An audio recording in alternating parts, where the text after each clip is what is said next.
Australia is widely characterised as the wide brown land, Australians are closer to the jewelled sea. Most of us live by the coast. The beach is our treasured backyard. The bays and harbours are workplace and playground. The beaches both fitness track and relaxation centre. All along our coast, a protected, pristine wilderness takes its place alongside a busy maritime thoroughfare. Every day we expose this treasured backyard to a very real risk. This is what residents of the Shetland Islands awoke to when the Brea grounded. The danger of an ecological disaster was increasing by the minute. A tug hovered nearby, but there was nobody aboard to secure a tow line. The Brea smashed into the base of the cliff and almost immediately began spilling its load of oil into the foam. Carrying more than twice the load of the Exxon Valdez, the Brea threatens to become one of the world's worst natural disasters. And this is what confronted the people of La Corona in Spain when the Aegean Sea broke up. Driven aground by a combination of mechanical failure and heavy seas, one of its tanks burst and began spilling part of its load of 80,000 tonnes of crude oil. Then a series of explosions, followed by the inevitable fire. It spread along the entire length of the 2-kilometre oil slick. For those watching, it was like a scene from Dante's Inferno. We have about the 5th largest transport operation in and out of Australia by shipping in the world. So there is a risk of an oil spill occurring anywhere around our coastline at any time. Our economy is driven by oil. We risk spills not just from the oil tankers, but from all ships that are themselves driven by oil. It's probably going to happen in a public holiday. It's probably going to happen at a very difficult, distant location, and the weather is probably going to be not the best, so trying to mobilise any sort of response and to achieve a response that actually protects the environment is going to be extremely difficult. And that's precisely what happened with the Kirky. When the bow came off the Greek oil tanker, it was very early on a bleak Sunday morning in heavy seas some 15 nautical miles from the coastal shoals of Western Australia. Get back to the tip. Yeah, just take me to the, okay. Back. It's okay. You're going to jump behind. Right, this recorder all right. Okay, stop, Timmy. Mate, I can feel my heat coming off back. That's okay. Good up, There was concern on the mainland about the risk of bringing the Kirky into a safe haven.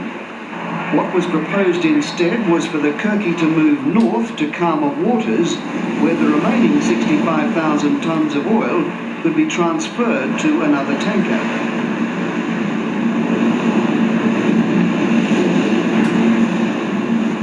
In all, some 17,000 tonnes had spilled into the sea, but as fortune had it, the tides did not swing the oil towards the shoals and the shore. The Kirky spill was Australia's largest. By world standards, it was a major spill. Even so, the reefs and beaches escaped harm. We were lucky. Behind me is part of the inner passage of the Great Barrier Reef, and it brings me to an important what if. What if the Kirky had broken up out there? How capable are we of responding to a major oil spill, especially when the tides, and good luck, are not running our way? From both an Australian and an international point of view, everybody recognises that the reef is one of the great wonders of the world. And certainly for Australia, as well as being a great wonder of the world and a great natural attraction, it provides a livelihood for commercial fishing, for recreation, and in terms of tourism, it generates something like $700,000 a year. So here we have a great natural asset which generates in total about $1 billion a year. So what are we doing to prevent such a catastrophe?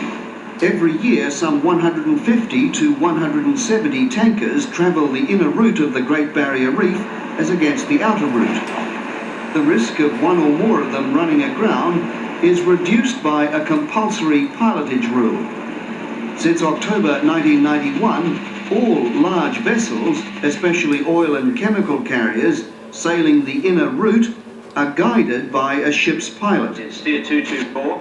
3 on 224, sir. inside the reef certainly is much better charted, much more navigation aids, much calmer water, so if something happened it won't be in such rough seas, and slightly more accessible.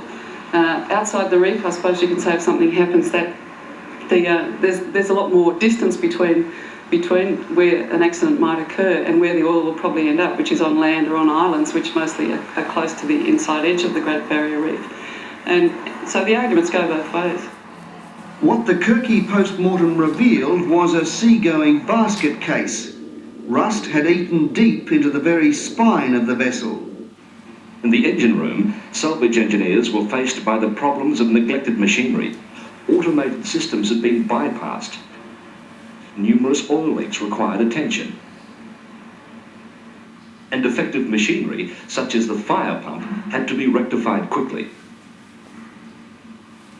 As long as they produced a seaworthiness certificate, ships like the Kirky could come and go, but no longer.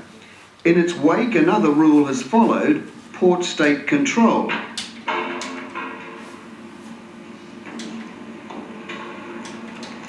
The Australian Maritime Safety Authority now physically inspects the ships. Around 70 overseas vessels a year fail the safety standard.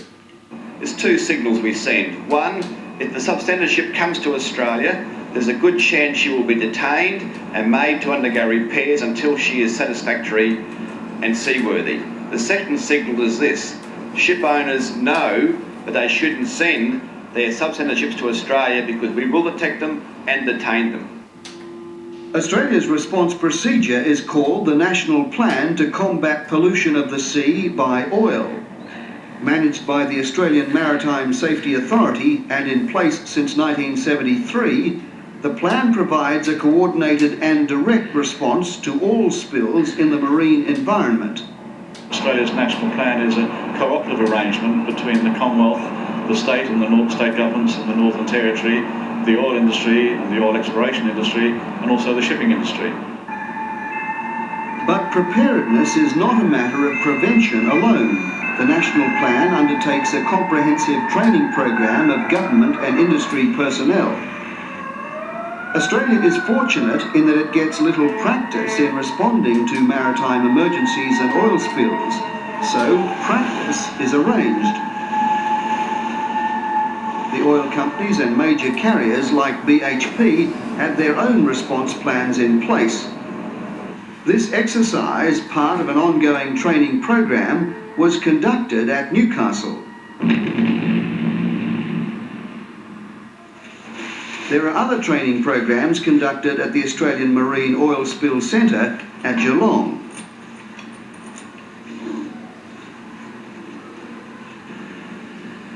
AMOSC is funded by a coalition of oil companies.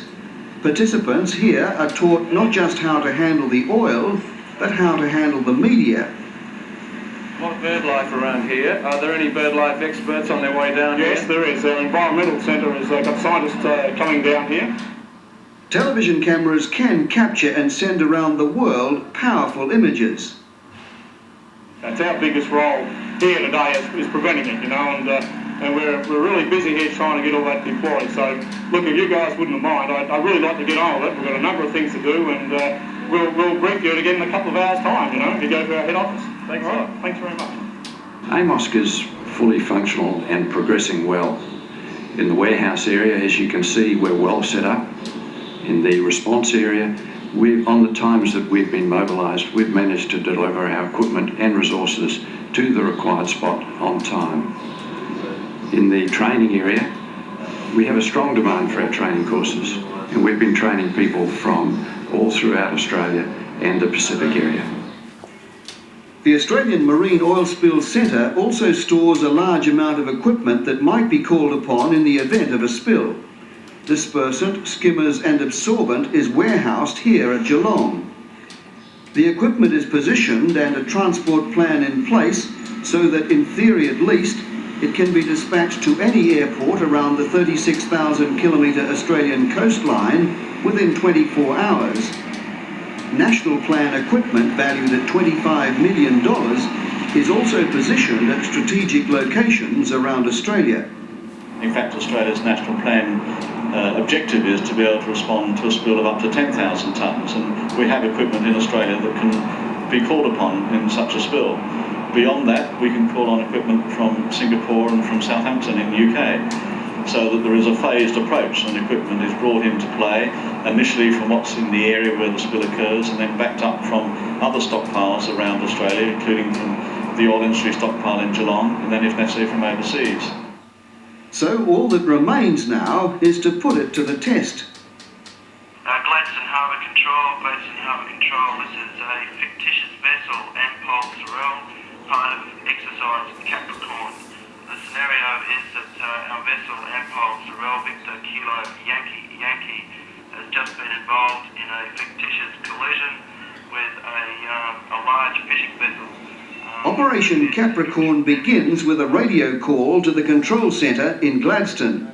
Within minutes, the on-scene coordinator is summoned. Tank. It is heavy fuel oil. Approximately 30 to 50 tonnes have been spilled at this point in time. The spill having occurred in reef waters, the lead agency is the Queensland Government. The oil spill commander operates from here at the Disaster Coordination Centre in Brisbane. Well, if you could go and contact Mike Lutzy, the Regional Harbour Master, who's the on-scene coordinator. If it's beyond the 3-mile coastal waters and oil is not likely to impact the shoreline, the Commonwealth, through the Australian Maritime Safety Authority,